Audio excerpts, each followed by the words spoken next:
सहनावतु सहनौ भुनक्तु सह वीर्यं करवावहै तेजस्विनावधीतमस्तु मा विद्विषावहै। ओम शांति शांति शांति।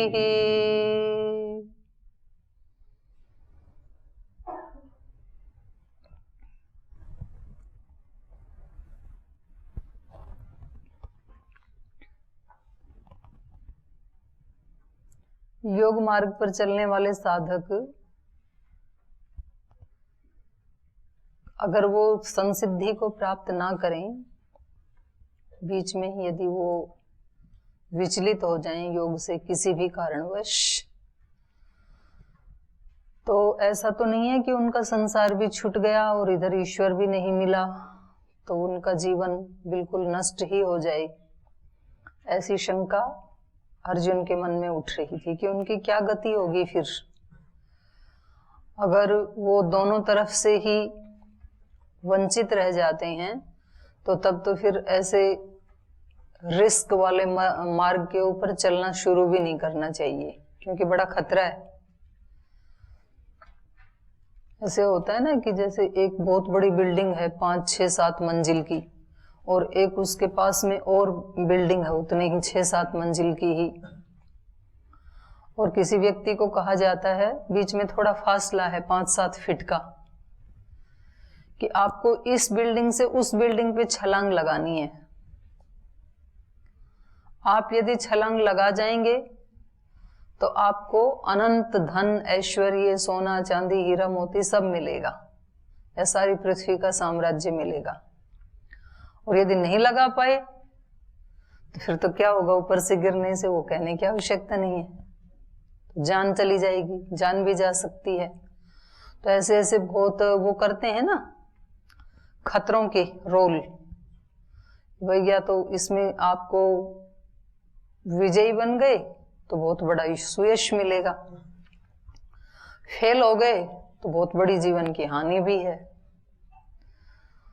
तो ऐसा ही यदि इसमें भी है, योग मार्ग पे तो चले, पर यदि नहीं पहुंच पाए किसी भी कारणवश, तो फिर दोनों तरफ से नष्ट हो जाएंगे। यदि ऐसा है तब तो ये बहुत खतरनाक पथ है फिर।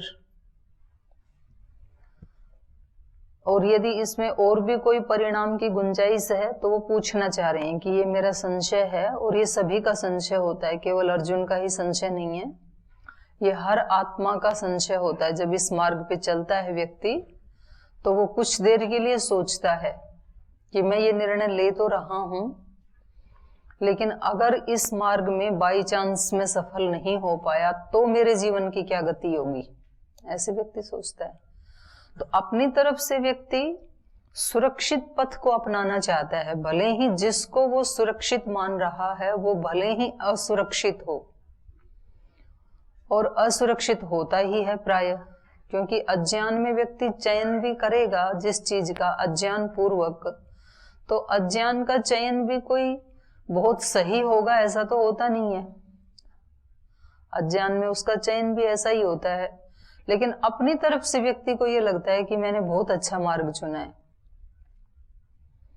मैंने बीए करने का सोचा, ये मेरा अच्छा निर्णय, बीटेक करने का सोचा, ये बहुत अच्छा है मेरे लिए, बीएससी सोचा, ये मैंने बहुत अच्छा निर्णय किया। अपनी तरफ से तो अच्छा ही करता है व्यक्ति, फिर भले ही वो उसमें ना चल पाए तो फिर चेंज भी कर लेते हैं। तो ये प्रसंग इसमें चल रहा था, और भगवान इसमें विश्वास दिला रहे थे कि इस मार्ग पर चलने वाले किसी भी आत्मा का इस लोक में या उस लोक में कभी अहित नहीं होता है। जो योग के मार्ग पे चलते हैं तो उनका कितना बड़ा आश्वासन दिया है यहाँ भगवान ने, नहीं कल्याणकृत कश्चित दुर्गतिम तात गच्छति। कल्याणकृत जो है उसकी कभी दुर्गति नहीं होती है। इसलिए जो इस मार्ग पे चल रहे हैं और कभी उनके मन में ये शंका आ भी जाए कि क्या होगा कल मेरा, तो तुरंत उसको ये बात याद आनी चाहिए। ये जो पंक्ति है ना, इसको आप अपने मस्तिष्क में लिख लीजिए मोटे मोटे अक्षरों में इधर। तो जब भी कोई टेंशन आए तो इसको पढ़ लेना, नहीं कल्याणकृत कश्चित दुर्गतिम तात गच्छति। कभी भी कल्याण के मार्ग पर चलने वाले व्यक्ति का दुर्गति नहीं हो सकती, अहित नहीं हो सकता है। तो कई बार ऐसी स्थिति बन जाती है कि कभी दूसरे लोग तंग करते हैं, कभी आरोप लगाते हैं, कभी आपको ही झूठा साबित कर देंगे।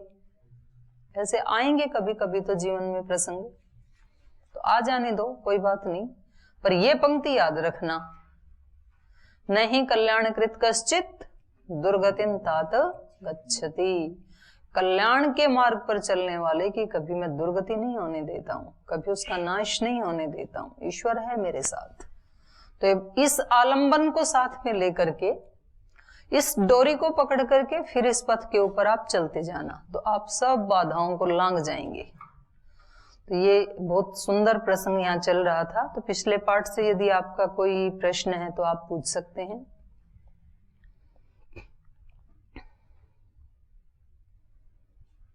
आज किसी का प्रश्न नहीं है तो आगे चलते हैं।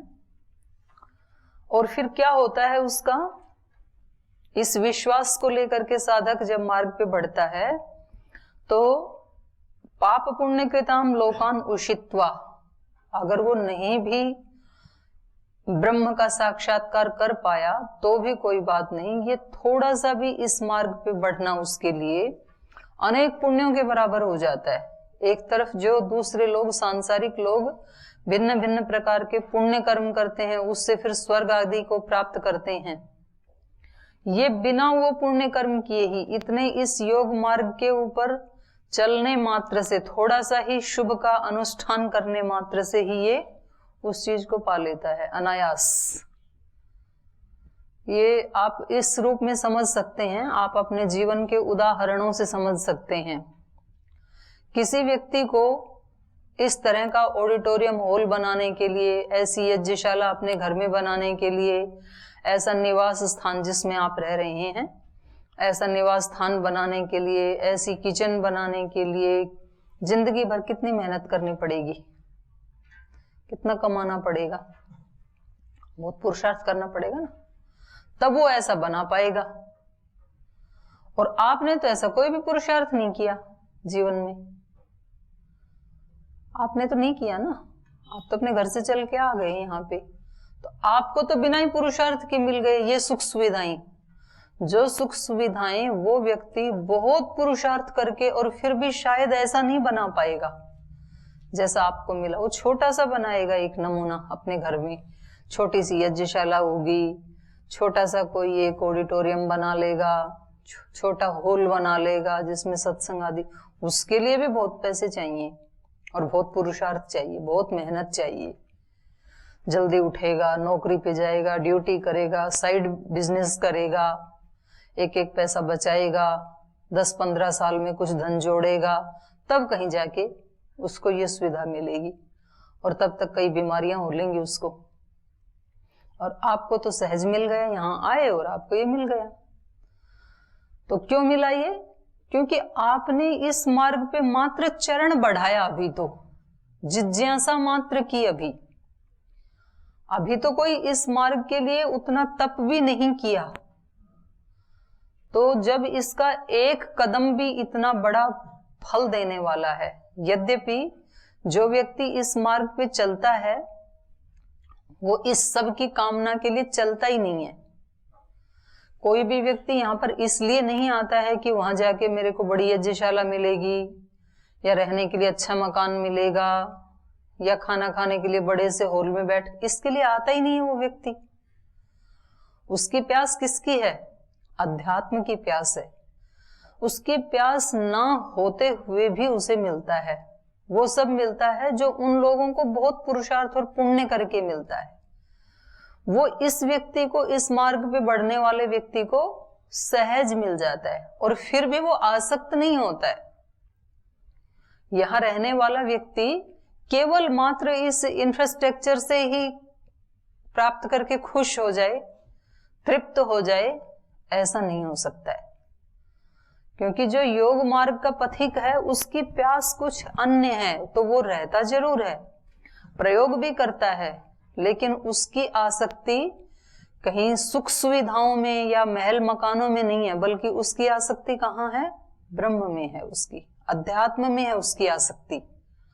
उसको लगता है कि मैं अपने मार्ग पे 2 कदम आगे बढ़ाऊं तो फिर उसको तृप्ति मिलती है कि कम से कम आज का जीवन मेरे लिए अच्छा है, आज मैंने ये उपलब्धि की। जिस दिन कुछ नया सृजन होता है ना, आप रोजाना अपने अंदर के लोक को जानने के लिए ध्यान में, साधना में, उपासना में बैठते हैं, और जैसे बैठते हैं वैसे उठ के आ जाते हैं। ठीक है, 1 घंटा बैठ गए वहां पे, दिनचर्या का भाग है। लेकिन किसी दिन आपको ऐसा ध्यान लग गया कि आप अपने ही अंदर की किसी गहराई में पहुंच गए, कहीं खोज की आपने किसी एक अंधेरी कोठरी की, प्रकाश नहीं आया अभी, लेकिन आप किसी ऐसी गहराई में पहुंच गए कि कुछ क्षणों के लिए बाहर का संसार खो ही गया, पता ही नहीं, जागते हुए। तो फिर कैसा लगता है उस दिन? बहुत अच्छा लगता है, तृप्ति महसूस होती है। क्यों होती है? क्योंकि वो ही हमारा लक्ष्य था और उसमें हम थोड़ा सा भी आगे बढ़े। प्रवीण जी, बड़ी हंसी आती रहती है आपको, तो गंभीर होके बैठा करो क्लास में ना। कभी कोई प्रसंग आए तब तो ठीक है, हंसना बुरा नहीं है, पर हर बात के ऊपर हंसना अच्छा नहीं होता है। तो कभी कोई छोटी सी भी उपलब्धि होती है हमें अपने मार्ग से संबंधित, तो फिर हमें उस दिन ऐसे लगता है कि कुछ तो उपलब्धि हुई है, तो एक संतुष्टि होती है। तो इससे पता लगता है कि हमारा लक्ष्य क्या है। क्योंकि मकान में तो हम रोज ही रह रहे हैं, तो मकान हमारी तृप्ति का कारण नहीं बन सकता है। तो ये बता रहे थे कि पुण्यकृताम लोकान उषित्वा शाश्वती ही समाहा। ये पुण्यकृत लोकों में रह करके उन सुखों को, उन लोकों के सुखों को भोग करके, और फिर शुचि नाम श्रीमताम गेहे अभिजायते योग भ्रष्ट। ये जो योग से भ्रष्ट हो गया ये व्यक्ति, तो ये पवित्र लोगों के, शुद्ध आचरण वाले, शुचि नाम माने जिनका आचरण पवित्र है, जिनका जीवन पवित्र है, ऐसे लोगों के घर में। तो भले ही वो उनके पास बहुत ज्यादा धनैश्वर्य ना हो सकता है कभी तो कोई ऐसा योगी किसी निर्धन के घर में भी पैदा हो जाए, उसके पास सांसारिक ऐश्वर्य भले ही नहीं है, लेकिन उनका जीवन कैसा है? शुचि है, पवित्र है। वो किसी के साथ झूठ, कपट, छल, चोरी, डकैती, फरेबी ये नहीं करते हैं। वो जितना है उसमें अपने संतुष्ट होकर के भगवान का प्रसाद समझ के उसका धन्यवाद देते हुए और बहुत शुद्ध पवित्र जीवन जीते हैं। ऐसे पवित्र आचरण वाले लोगों के घर में ये योगी पैदा होगा, और वो ही वास्तव में श्रीमान है। धनवान होना अलग बात है और श्रीमान होना अलग बात है।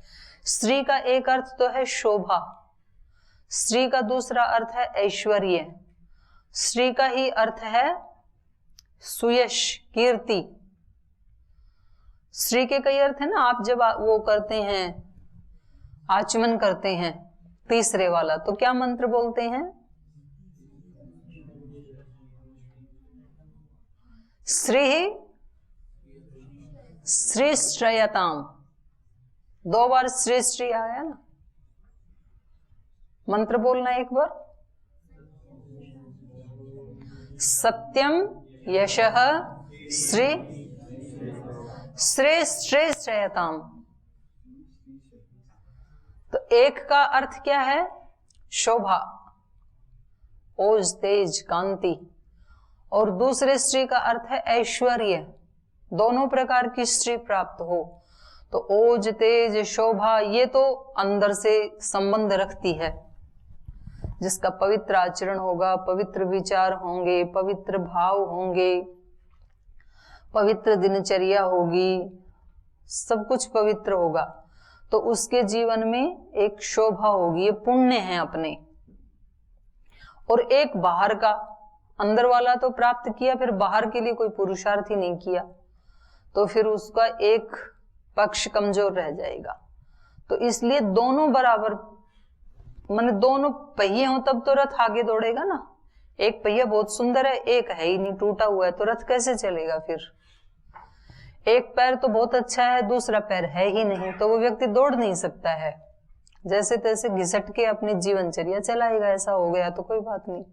यहाँ पर वही कहा जा रहा है, शुचि नाम श्रीमताम गेहे अभिजायते योग भ्रष्ट, तो इसका नाश नहीं होगा। अथवा योगिनाम एव कुले भवति धीमताम एतद् ही दुर्लभ तरम लोके जन्म यदि दृशम।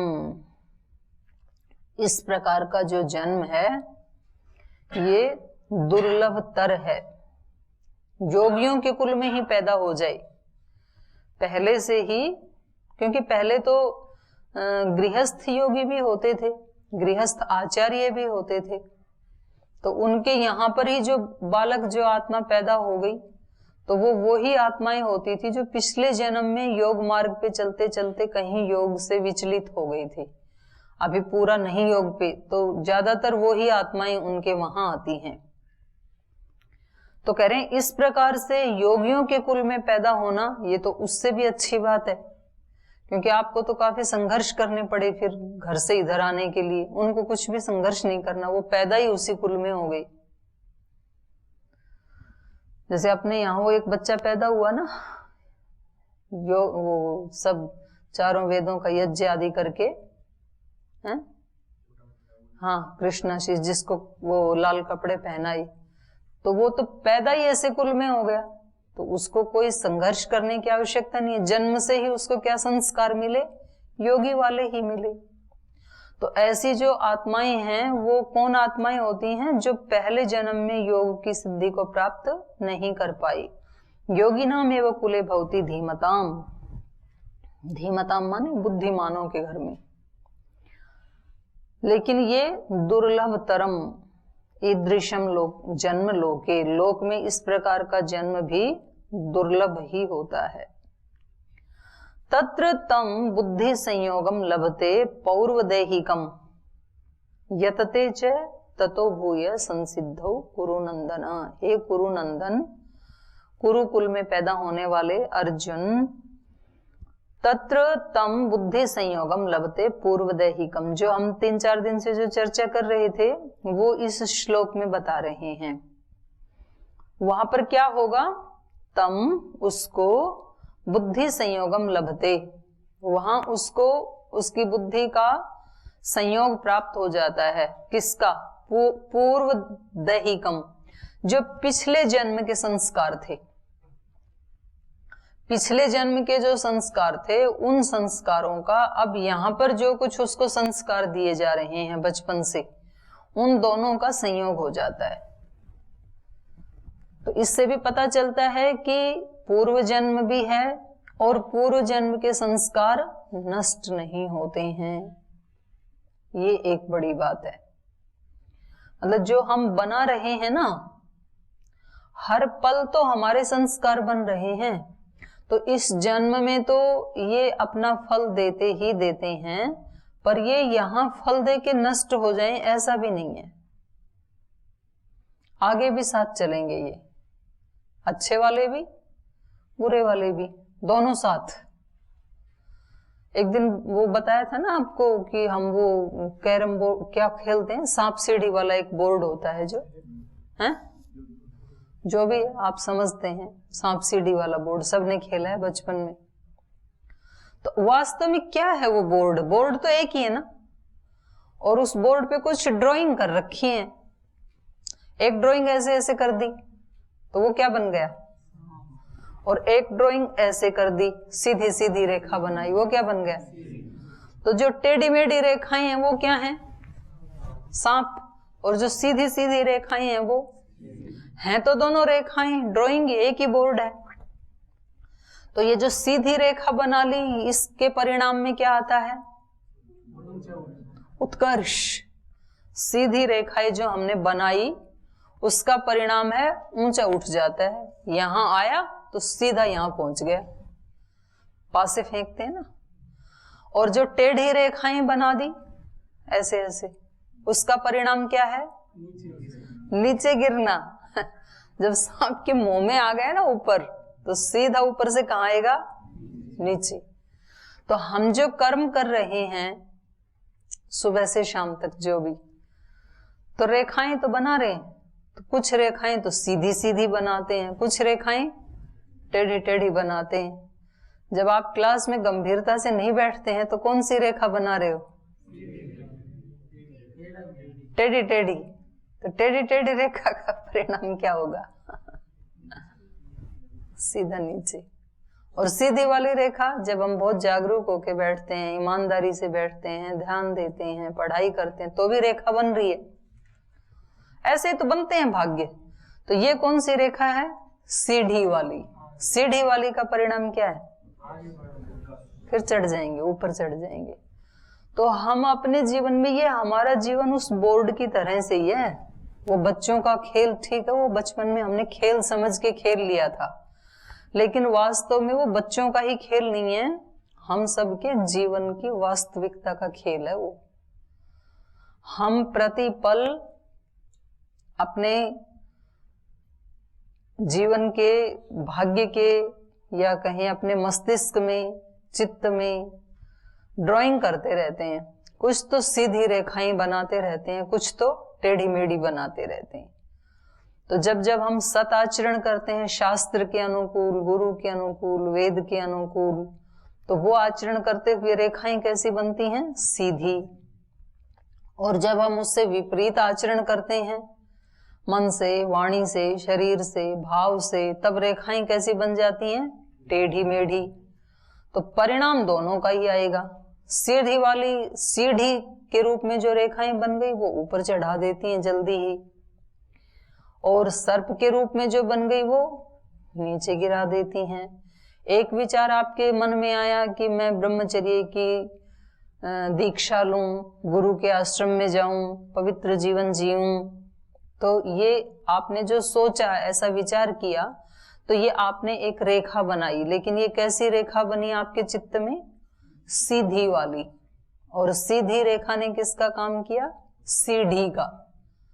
तो आप तुरंत एक ऐसे महापुरुष के सानिध्य में पहुंच गए कि जिनके लाइव दर्शन करने के लिए भी लोग तरसते हैं। बोल जी हमने आपको टीवी में तो देखा, पर लाइव आज ही देखा है। और आप उस सीढ़ी से वहां पहुंच गए, और केवल पहुंच ही नहीं गए, एक आत्मीय संबंध जुड़ गया। कुछ भी नहीं किया, तो वो जो सीढ़ी बनाई थी आपने, वो जो सद्विचार, सद्भावना की थी आपने, उसका ये परिणाम है। और यहां सीढ़ी पे तो पहुंच तो गए, फिर यहां आकर के भी कभी दिमाग में उल्टे विचार आ गए, अश्रद्धा उत्पन्न हो गई, कुछ नेगेटिव देखने का ही स्वभाव बन गया, तो ये भी फिर रेखा बन गई। लेकिन ये कैसी रेखा बन गई?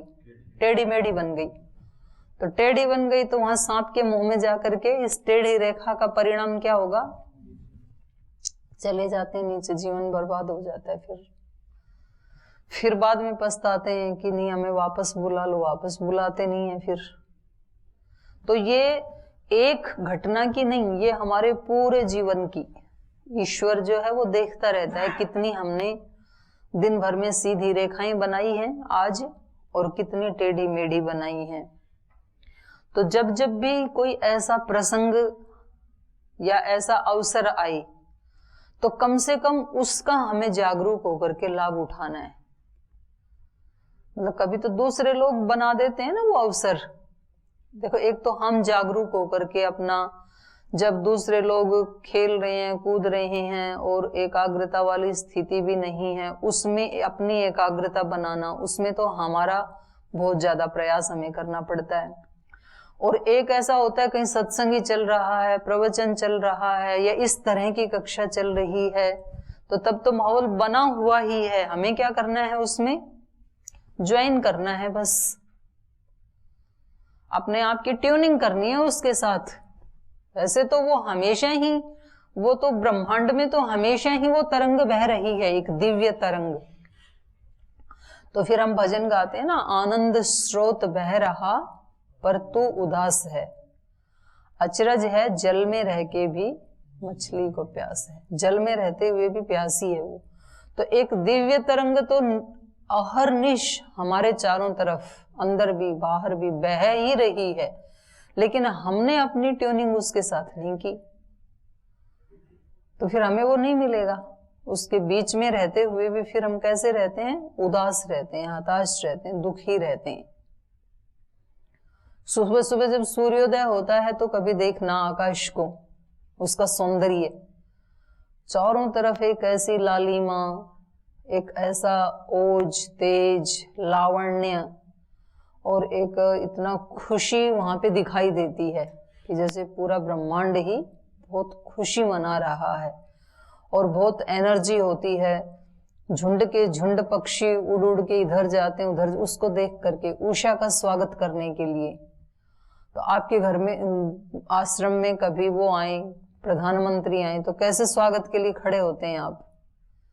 और आपको लगता है कि पहला स्वागत मैं ही कर लूं, पहली माला मैं ही पहना दूं तो बहुत अच्छा है, उसकी फोटो भी ले लेते हैं, फिर फेसबुक पे सबको दिखाते हैं हमने स्वागत किया। लेकिन उन सारे प्रधानमंत्रियों का भी प्रधानमंत्री सुबह सुबह रोज आता है आपके सामने, कभी स्वागत किया कि हम पृथ्वी लोक वासी हैं और पृथ्वी लोक पे आपका स्वागत करते हैं और आपका पहला स्वागत मैं ही कर रहा हूं। तो करके देखना कितना अच्छा लगता है। वो था ही, वो रोज ही आता है, पर आप जिस दिन उसके साथ ट्यूनिंग कर लेंगे उस दिन आपको भी वो मिल जाएगा जो वहां है। आपका ध्यान ही नहीं होता है, उधर से सूर्योदय हो रहा है, उधर से आप टेंशन में निकल के आ रहे हैं, आज कुछ गीता के श्लोक याद नहीं किए, उपनिषद भी याद नहीं किया, आज वायवा है, सुनाएंगे क्या, फिर स्वामी जी पूछेंगे, आपके यहाँ कुछ और ही चल रहा है, वहां वो आ रहा है आपके घर में सामने से। तो ऐसे हमारे जीवन में खुशियों के हजारों अवसर होते हैं, स्वागत करने के हजारों अवसर होते हैं, तो हम ट्यूनिंग नहीं करते हैं उसमें। तो ये कह रहे हैं कि इस व्यक्ति को तो क्या होता है, तुरंत ट्यूनिंग हो जाती है। पूर्व जन्म के संस्कार थे, पौर्वदैहिकम तत्र तम बुद्धि संयोगम लभते, अब भी ऐसा ही मिल गया, कुल वंश खानदान और पिछले संस्कार थे ही ऐसे ही, तो दोनों का क्या हो गया, बुद्धि संयोग हो गया, फिर चल पड़े उसी मार्ग पे। पहले भी उसी पे चल रहे थे, अब फिर चल पड़े। यतते च ततो भूयः संसिद्धौ कुरुनंदन, तो फिर भूयः, भूय माने दोबारा, फिर से, पहले भी चल रहा था और फिर दोबारा, ततः संसिद्धौ यतते, ततः माने वहां से, अब जो संयोग हो गया तो यहां से पुनः भूयः, फिर से वो यात्रा फिर प्रारंभ कर देता है, ये अपनी जो पीछे छूट गई थी। क्योंकि आत्मा का कभी नाश नहीं होता है ना, तो फिर आत्माएं घटती बढ़ती नहीं है कि जी पहले पुराने समय में तो कम आत्माएं थी और अभी जनसंख्या बढ़ गई तो आत्मा भी बढ़ गई ना। पहले जनसंख्या कम थी तो आत्माएं कम थी, तो अभी जनसंख्या बढ़ रही है तो आत्मा भी बढ़ रही है कि नहीं। तो ये नई आत्माएं कहां से आई, पैदा तो होती नहीं है कि भाई भगवान जी ने नई पैदा कर दी होंगी, ये कहां से आ गई, है ना एक प्रश्न। हाँ, तो इसके ऊपर आप चिंतन करके आना पहले, फिर ना समझ में आएगा तो कल चर्चा करेंगे। क्योंकि हमारे शास्त्र तो कहते हैं कि आत्मा ना मरता है ना पैदा होता है, और हम तो लोक में देखते हैं कि पहले जो जनसंख्या है वो 100 करोड़ थी, फिर 125 हुई, फिर अब तो 130 हो गई, तो ये तो बढ़ती जा रही है। तो ये आत्माएं कहां से आ रही हैं, तो ये तो बढ़ रही है ना, तो कहीं ना कहीं तो कोई फैक्ट्री लगी होगी जहां से नई नई बनती है, तो उसको ढूंढना पड़ेगा। तो इसको पहले सोच के आना, कल फिर इस पे चिंतन करेंगे। तो ये कह रहे हैं पुनः भूयः तत संसिद्धौ यतते, वहां से संसिद्धि के लिए फिर चल पड़ता है।